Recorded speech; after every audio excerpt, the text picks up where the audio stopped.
We're now in the book of Exodus, Parsha Shemot. Introduction, Israelite oppression, birth and youth of Moses. Moses flees to Midian, the divine name revealed the miraculous power. Moses returned to Egypt, bricks without straw, Israelites' deliverance assured.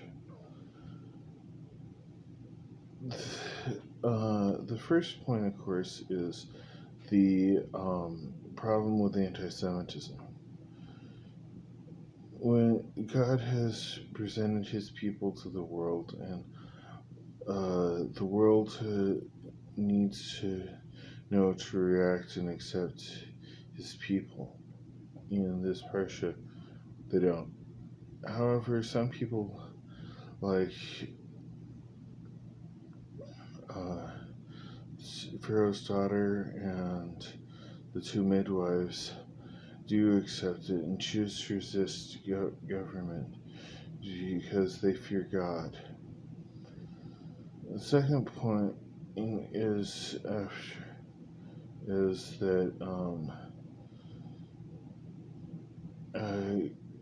when we walk, we must do it in the power of God. Moses originally tried to resist the Egyptian oppression by killing an Egyptian, only to end up having to flee to the desert. However, 40 years later, God found him and revealed himself to him, so that he was to deliver the message that he would be the deliverer to them. And God gave him 3 signs. Number 1 was the rod turning into a snake. Number 2 was the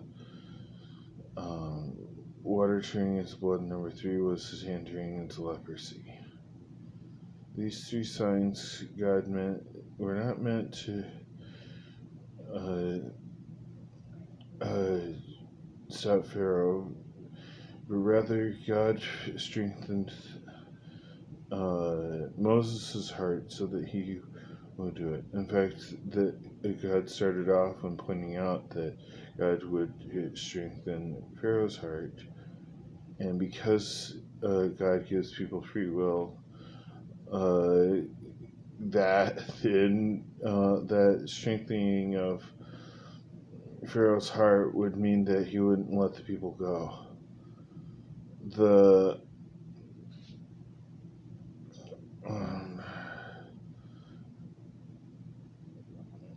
birth then God gave us something special to him. God revealed a name which we don't even know how to pronounce. It's Yad Hevaveh. However, within that name, God later did reveal his 13 attributes of mercy, which are laid out in Exodus 1. However, I'm going to read you them right now. I'll read you them again when we go over the passage.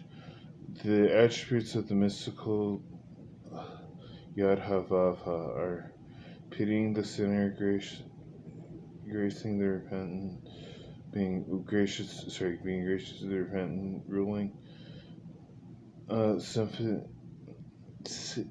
sympathizing to suffering, loving concern, long-suffering, abounding in mercy, verifying, remembering human merit, understanding, atoning, and seeing guilt. As I said, the last point is that God assured Moses after he went into Pharaoh and failed, but he didn't fail. God strengthened Pharaoh's heart, and he wouldn't let the people go. In fact, he made them make bricks without straw.